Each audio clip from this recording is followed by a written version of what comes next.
Hello दोस्तों। आज हम बात करेंगे कुछ मेडिसिन्स के बारे में और कुछ इम्पोर्टेंट केसेस के बारे में। चलिए दोस्तों शुरू करते हैं। तो सबसे पहले हम बात कर लेते हैं रिंग बॉम और जॉक इचिंग के बारे में। तो देखिए रिंग बॉम का क्या मतलब होता है। यहाँ पर देखिए सर्कुलर रिंग टाइप का दांत बन जाता है, इसको हम रिंग बॉम के नाम से जानते हैं। और देखिए जॉक इचिंग, यहाँ पर देखिए जांघों के बीच में यहाँ पर फंगल इन्फेक्शन हो जाता है, तो इसको हम जॉक इचिंग के नाम से जानते हैं। तो देखिए रिंग बॉम और जॉक इचिंग दोनों का ही कारण फंगल इन्फेक्शन होता है। तो ये फंगल इन्फेक्शन के कारण होता है। देखिए ये एक स्किन डिसीज है, ये स्किन की बीमारी है। इसका खून की खराबी से कोई लेना देना नहीं होता है, मतलब कि ब्लड इन्फेक्शन का यहाँ पर कोई लेना देना नहीं होता है। और देखिए इसका साइज जो होता है वो बढ़ता जाता है।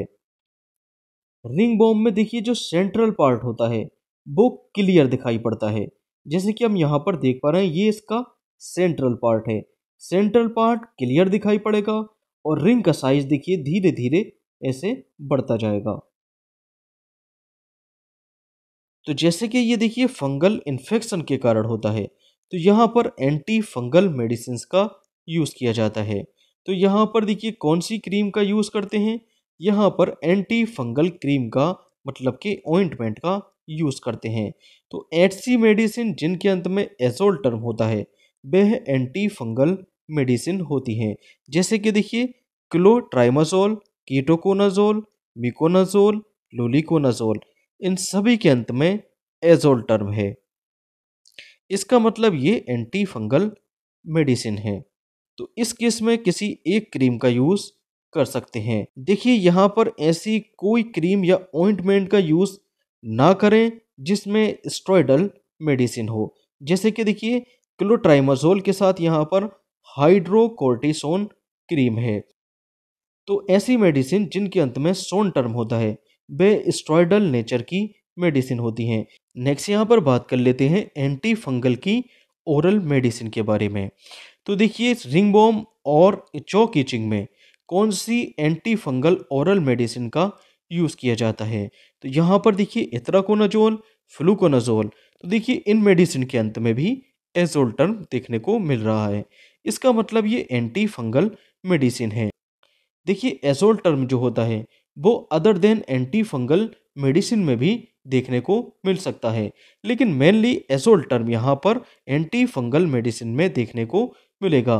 तो इत्राकोनाजोल की यहाँ पर 200 मिलीग्राम डोज ये लगभग पेशेंट को 10 दिन तक दी जा सकती है। और जबकि देखिए फ्लूकोनाजोल की 150 मिलीग्राम डोज ये वीकली पेशेंट को दे सकते हैं। वीकली मतलब कि पहले वीक, इसके दूसरे सप्ताह में और इसके तीसरे सप्ताह में, मतलब कि एक सप्ताह में इसकी एक टैबलेट पेशेंट को प्रिस्क्राइब कर सकते हैं। इन दोनों एंटी फंगल मेडिसिन में या तो इत्राकोनाजोल चूज कर सकते हैं या फ्लूकोनाजोल को चूज किया जा सकता है। नेक्स्ट बात कर लेते हैं सिरप लीवर 52। सिरप लीवर 52 का यूज कब किया जाता है। देखिए अगर पेशेंट को भूख नहीं लगती है, मतलब कि लॉस ऑफ एपेटाइट में इसका यूज किया जाता है। अगर देखिए भूख नहीं लग रही है तो भूख को बढ़ाने में लीवर 52 का यूज किया जाता है। और इसी के साथ साथ इसका यूज डाइजेस्टिव सिस्टम को इम्प्रूव करना, मतलब कि पाचन शक्ति को बढ़ाने में इसका यूज किया जाता है। और इसी के साथ ये लीवर को डैमेज होने से रोकती है, जैसे कि हम यहाँ पर देख रहे हैं स्टेजेस ऑफ लीवर डैमेज। तो देखिए ये हेल्दी लीवर है, हेल्दी लीवर कन्वर्ट होता है फैटी लीवर में, फैटी लीवर कन्वर्ट होता है लीवर फाइब्रोसिस में, लीवर फाइब्रोसिस के बाद जो स्टेज आती है वो लीवर सिरोसिस की स्टेज आती है, ये लास्ट स्टेज होती है। तो लीवर सिरोसिस जो होती है देखिए लास्ट स्टेज होती है, मतलब कि ये क्रिटिकल केस होता है। लीवर 52 लीवर को डैमेज होने से रोकती है। इसी के साथ साथ इसका यूज हेपेटाइटिस, हेपेटाइटिस में देखिए दो टर्म है, पहला है हेपेट, दूसरा है आइटिस। हेपर का मतलब होता है लीवर सेल, लीवर सेल। तो लीवर में अगर इन्फ्लामेशन हो जाता है तो इसको हम हेपेटाइटिस के नाम से जानते हैं। इसी के साथ साथ इसका यूज़ जॉन्डिस मतलब कि पीलिया के केस में किया जाता है। तो देखिए लीवर 52 की जो डोज होती है इसकी 10-10 ml डोज एडल्ट पेशेंट में और चाइल्ड मतलब कि बच्चों में इसकी 5-5 ml डोज प्रिस्क्राइब करते हैं। नेक्स्ट बात कर लेते हैं यूडी लिब और हेपामर्ज के बारे में। तो यूडी लिब के अंदर जो मेडिसिन होती है वो उर्सो डीऑक्सी कोलिक एसिड होती है। देखिए यूडी लिप का यूज़ लीवर की डिजीज और जीबी मतलब कि गॉल ब्लेडर स्टोन में इसका यूज़ किया जाता है। अगर देखिए गॉल ब्लेडर में स्टोन है तब भी यूडी लिप का यूज़ करते हैं। देखिए उर्सोडियोक्सी कोलिक एसिड ये गॉल ब्लेडर स्टोन को बनने से रोकता है। इसके अलावा हेपामर्ज का यूज़ लीवर के डिजीज में किया जाता है। ये लीवर को डैमेज होने से रोकता है। देखिए अगर लीवर संबंधित कोई बीमारी होती है तो इसमें एसजीओटी और एसजीपीटी का लेबल बढ़ा हुआ मिलता है। तो देखिए एसजीओटी और एसजीपीटी का लेबल बढ़ा हुआ कब कब मिलता है। पहला तो देखिए लीवर डिजीज या लीवर डैमेज के केस में, दूसरा मसल डैमेज के केस में या हार्ट अटैक के केस में। इन तीनों ही केस में एसजीओटी एसजीपीटी का लेबल बढ़ा हुआ मिलता है। देखिए हेपामर्ज मेडिसिन का ब्रांड नेम है। इसके अंदर एल ऑर्निथीन एल एस्पार्टेट होता है। एल ऑर्थिनीन एल एस्पार्टेट ये लीवर को फ्री रेडिकल से बचाता है मतलब कि लीवर को डैमेज होने से बचाता है। तो देखिए लीवर की सभी बीमारियां जैसे कि fatty liver, liver cirrhosis, liver damage इन सभी से ये लीवर को बचाता है। अगर देखिए हेपामर्ज की टेबलेट यूज़ कर रहे हैं तो इसकी दिन में एक बार या दो बार टेबलेट प्रिस्क्राइब की जा सकती है। और अगर इसका सिरप यूज़ किया जा रहा है तो इसका सिरप की 10-10 ml डोज दिन में दो बार पेशेंट को प्रिस्क्राइब कर सकते हैं।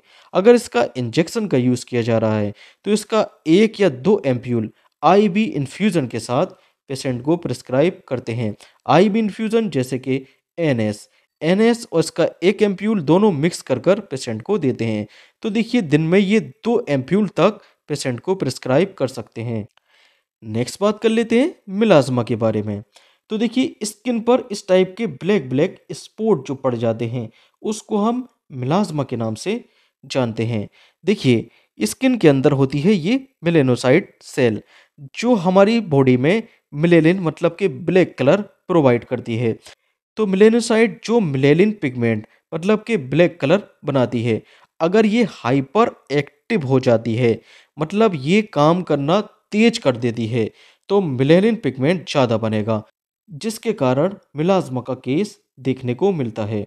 देखिए मिलाज़्मा जो है वो तीन तरीके का होता है, एपिडर्मल मिलाज़्मा, डर्मल मिलाज़्मा और मिक्स मिलाज़्मा। यहाँ पर देखिए ये स्किन की एपिडर्मिस लेयर है, इसके नीचे ये डर्मिस लेयर है। अगर मिलेनिन पिगमेंट एपिडर्मल लेयर में मौजूद होता है तो उसको हम एपिडर्मल मिलाज़्मा कहते हैं।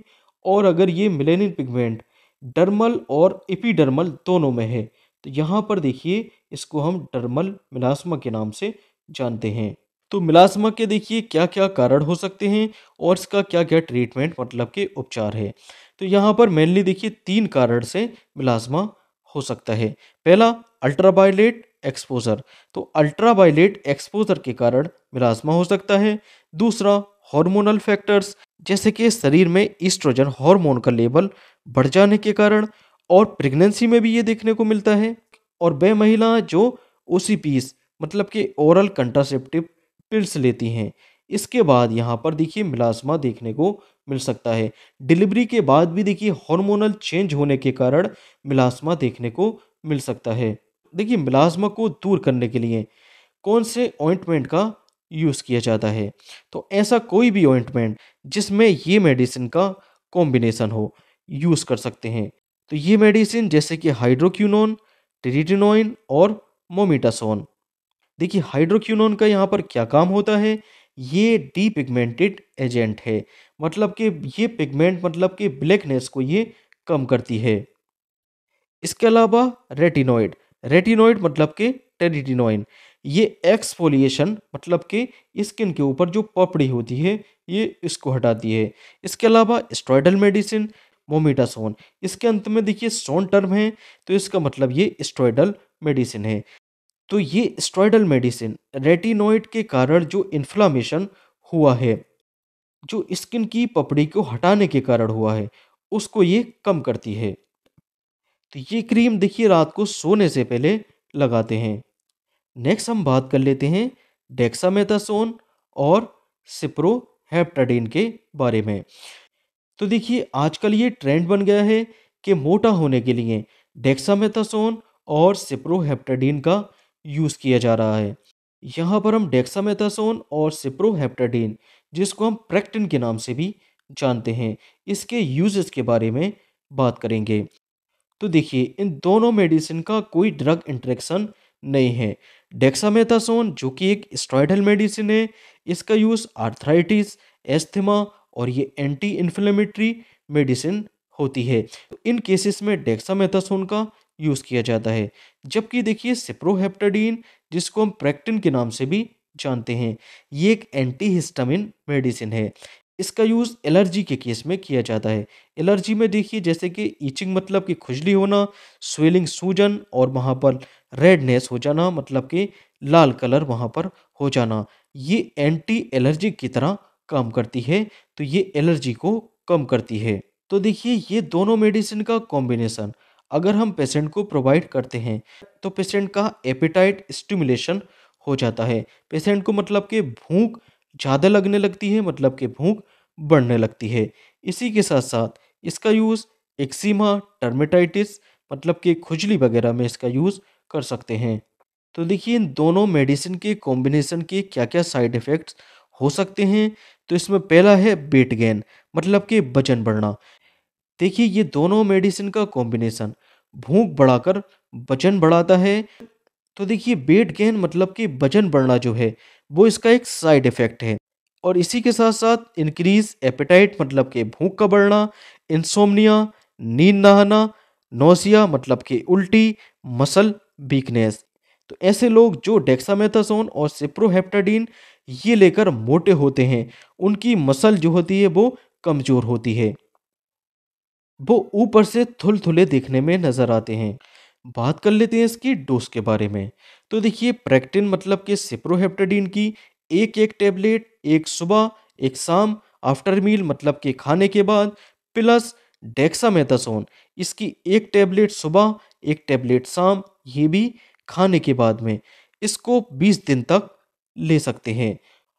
और देखिए इसके 20 दिन के बाद से लेकर 2 से लेकर 3 महीने तक प्रेक्टिन की एक टैबलेट दिन में 2 बार, एक सुबह, एक शाम खाना खाने के बाद, और डेक्सामेथासोन की एक टैबलेट दिन में एक बार ओडी सुबह खाना मतलब के नाश्ते के बाद ये प्रिस्क्राइब करते हैं।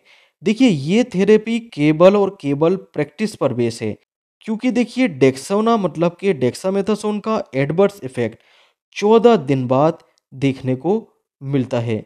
तो देखिए 7 से लेकर 14 दिन तक तो डेक्सामेथासोन को सेफ मान सकते हैं, लेकिन इसके बाद ही ये अपना भयंकर साइड इफेक्ट दिखा सकता है। तो जहाँ तक हो सके इस थेरेपी से बचना चाहिए। देखिए ये जो प्रिस्क्राइब डोज है, ये केवल और केवल प्रैक्टिस के बेस पर है। इसका बुक के द्वारा कोई एविडेंस नहीं है। इसी कारण इस थेरेपी से बचना चाहिए। तो इस थेरेपी को देखिए प्रिस्क्राइब नहीं करना चाहिए। Okay, thank you.